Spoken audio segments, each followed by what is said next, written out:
ہم تو رکھتے ہیں مسلمانوں کا دین، ہم تو رکھتے ہیں مسلمانوں کا دین، دل سے ہے خدا میں ختم المرسلین۔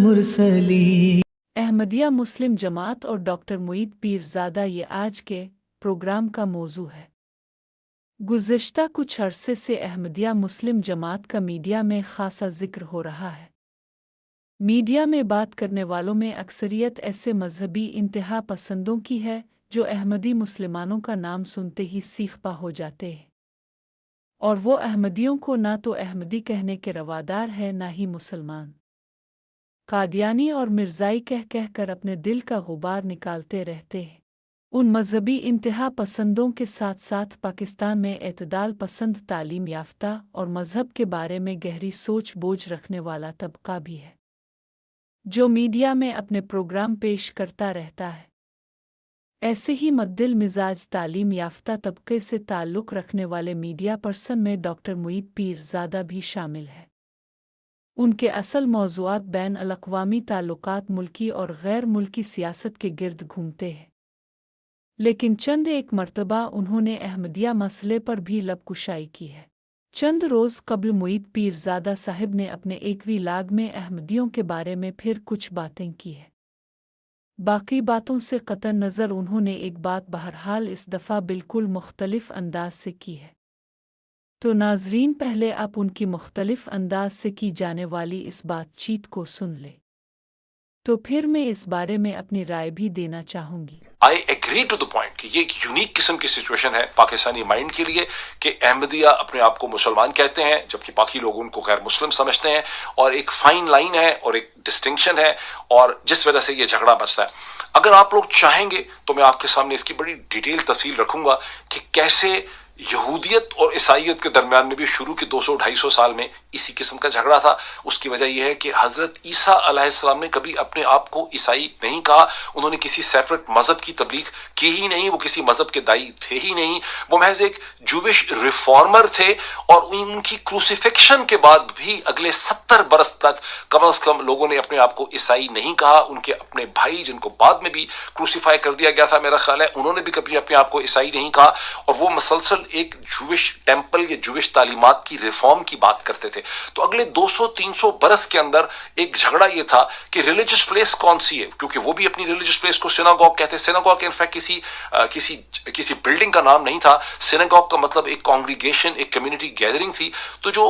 حضرت عیسیٰ کے فالوورز تھے وہ بھی اپنی کانگریگیشن کو سیناگوگ کہتے تھے، یہودی بھی اپنی کانگریگیشن کو سیناگوگ کہتے تھے۔ یہ ایک جھگڑا تھا۔ جب ہم آگے چلیں گے اور جب ان کی ڈسٹنکشن کلیئر ہو جاتی ہے، تو پھر عیسائیوں کے اندر کم از کم 1500-1700 برس تک انہوں نے گلے کاٹے، کیونکہ سب کا چرچ ایک تھا لیکن تعلیمات ان کی مختلف تھیں، سیکٹس پہ سیکٹ تھے، جس کی خوفناک قسم کی لڑائیاں ہوئیں۔ تو یہ مسئلے رہے ہیں، یہ مسئلے کیوں تھے، یہ کس طرح سے بعد میں ٹھیک ہوئے،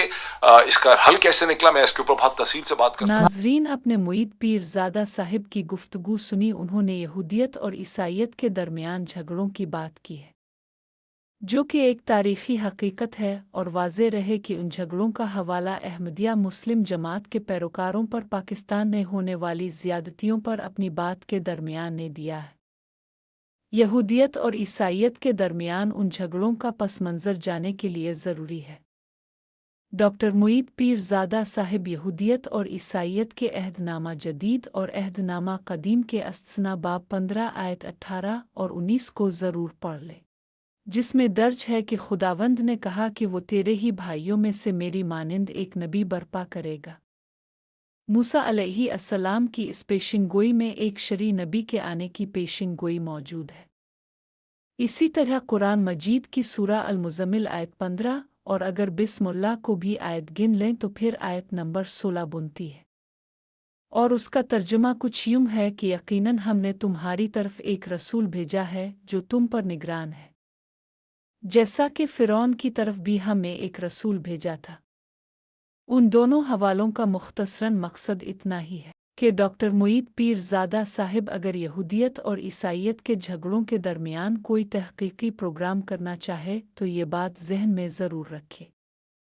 کہ بانی اسلام حضرت صلی اللہ علیہ وسلم اور ان سے پہلے گزر جانے والے عظیم المرتبت نبی حضرت موسیٰ علیہ السلام کے مابین کے جو ابھی بیان کیا گیا ہے توریت انجیل اور قرآن کا حوالہ ان حوالوں کی وجہ سے ایک مشابہت بنتی ہے۔ اب اگر بانی اسلام صلی اللہ علیہ وسلم کی مشابہت حضرت موسیٰ علیہ السلام سے مان لی جاتی ہے تو پھر ضروری ہے کہ حضرت موسیٰ علیہ السلام کے سلسلے کا ساتھ جو کچھ گزرا بانی اسلام صلی اللہ علیہ وسلم کے سلسلے کے ساتھ کچھ ایسا ہی گزرے۔ عیسائیت کی تاریخ محفوظ کرنے والوں نے یہ ثابت کیا کہ حضرت موسیٰ علیہ السلام کے سلسلہ میں 14ویں صدی حضرت عیسیٰ علیہ السلام تشریف لائے اور سلسلہ موسویہ کے مسیح کہلوائے۔ اب اگر بانی اسلام صلی اللہ علیہ وسلم کی حضرت موسیٰ علیہ السلام سے مشابہت ہے تو پھر مسیح موسوی کی طرح ایک مسیح محمدی صلی اللہ علیہ وسلم بھی آنا ضروری تھا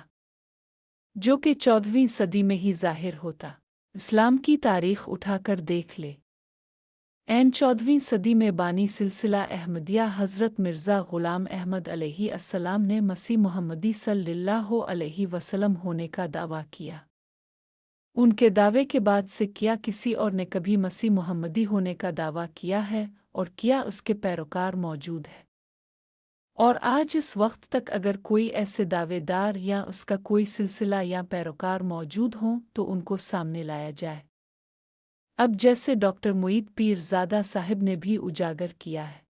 کہ عیسائیت کے شروع کے تقریباً 250 سے لے کر 300 سالوں تک یہودیوں اور رومن کے علماء اور ان کی حکومتیں حضرت عیسیٰ کے پیروکار تک بہت زیادہ ظلم و ستم کیا کرتی تھی۔ مشہور انگریز کی کتاب ہے جس کا عنوان ہے رومن حکومت کی ترقی اور تباہی۔ اس کتاب میں عیسائیوں پر رومنز اور یہودیوں کی طرف سے کیے جانے والے مظالم کا ذکر ملتا ہے۔ رومن اور یہودیوں کے عیسائیوں پر مظالم کی وجہ صرف یہ ہے کہ عیسائی حضرت عیسیٰ علیہ السلام کو نبی مانتے تھے اور بطور ان کے پیروکار حضرت عیسیٰ علیہ السلام کی اصل تعلیمات کی پیروی کرتے، جبکہ دوسری طرف رومن اور یہودی حضرت عیسیٰ علیہ السلام کو خدا کا نبی ماننے سے انکار کرتے تھے۔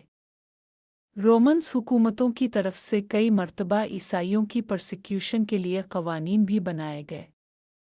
اور اگر کبھی کوئی نرم دل بادشاہ آ جاتا تو ان کے لیے کچھ نرمی کر دی جاتی، وگرنہ اس سارے یعنی یہ 250 یا 300 سال کا عرصہ ہے، اس میں زیادہ عرصہ سختیاں ہی کی رہی ان سب پر جو حضرت عیسیٰ علیہ السلام کے پیروکار تھے اور عیسائی کہلاتے تھے۔ حضرت عیسیٰ کے ماننے والوں پر ظلم و ستم کا یہ سلسلہ 311 عیسوی تک جاری رہا۔ روم کے بادشاہ گالیس نے مرتے وقت عیسائیوں کے خلاف جو قانون تھے ان کو اس نے منسوخ کیا۔ قسطم دنیا شاہ روم سال 327 عیسوی میں خود عیسائی ہو گیا اور پھر مسیحیت پھیل گئی، اور پبلک کی طرف سے بھی عیسائیت کو بھی امن حاصل ہو گیا۔ آخر میں ڈاکٹر معید پیرزادہ صاحب اب کے لیے مشورہ ہے کہ اس موضوع پر ضرور تفصیلی ویلاگ کریں۔ ان کی کافی بڑی فالوئنگ ہے اور ان کو بات کرنے کا سلیقہ بھی بہت اچھی طرح آتا ہے، جیسا اس پروگرام میں بتانے کی کوشش کی گئی ہے کہ احمدیہ مسلم جماعت کے پیروکاروں پر روا رکھے جانے والے ظلم و ستم کی تحقیق ڈاکٹر صاحب اس زاویے سے بھی کرنے کی کوشش بھی کریں کہ کہیں یہ وہی تاریخ تو نہیں دہرائی جا رہی جیسے موسوی سلسلہ کے مسیح کو ماننے کی بجائے شروع کے عیسائیوں پر زیادتیاں کی گئی تھی۔ اس بارے میں ڈاکٹر معید پیرزادہ صاحب جو بھی مواد پڑھنا چاہے ضرور پڑھے، لیکن اگر ساتھ ساتھ احمدیہ مسلم جماعت کے دوسرے خلیفہ مرزا بشیر الدین محمود احمد رضی اللہ عنہ کی تفسیر کبیر کی جلد چہاروں میں سورہ الکہف کی تفسیر پڑھے، اور اسی طرح احمدیہ مسلم جماعت کے چوتھے خلیفہ حضرت مرزا طاہر احمد رحمہ اللہ کی انگریزی میں کتاب Christianity a journey from facts to fiction جو اردو میں بھی ترجمہ شدہ ہے اور جس کا عنوان ہے مسیحیت ایک سفر حقائق سے فسانہ تک ضرور پڑھ لے۔ یہ مواد جو ہے جماعت احمدیہ کی انٹرنیٹ پر اویلیبل ہے اور مسلم جماعت کی آفیشیل ویب سائٹ islam.org پر آن لائن پڑھا بھی جا سکتا ہے اور ڈاؤن لوڈ بھی کیا جا سکتا ہے۔ پھر اس بات کو بیان فرماتے ہوئے کہ اگر میرا انکار کرتے ہو، میری تکذیب کرتے ہو، تو تم اصل میں اللہ تعالیٰ اور اس کے رسول کی تکذیب کر رہے ہو۔ آپ فرماتے ہیں میرا انکار نہیں ہے، بلکہ یہ اللہ اور اس کے رسول صلی اللہ علیہ وسلم کا انکار ہے، کیونکہ جو میری تکذیب کرتا ہے وہ میری تکذیب سے پہلے معاذ اللہ کو جھوٹا ٹھہرا لیتا ہے، جبکہ وہ دیکھتا ہے کہ اندرونی اور بیرونی فساد حد سے بڑھے ہوئے ہیں، اور خدا نے باوجود وعدہ کہ ان کی اصلاح کا کوئی انتظام نہ کیا، جبکہ وہ اس امر پر بظاہر ایمان لاتا ہے۔ تو رکھتے ہیں مسلمانوں کا دل، ہم تو رکھتے ہیں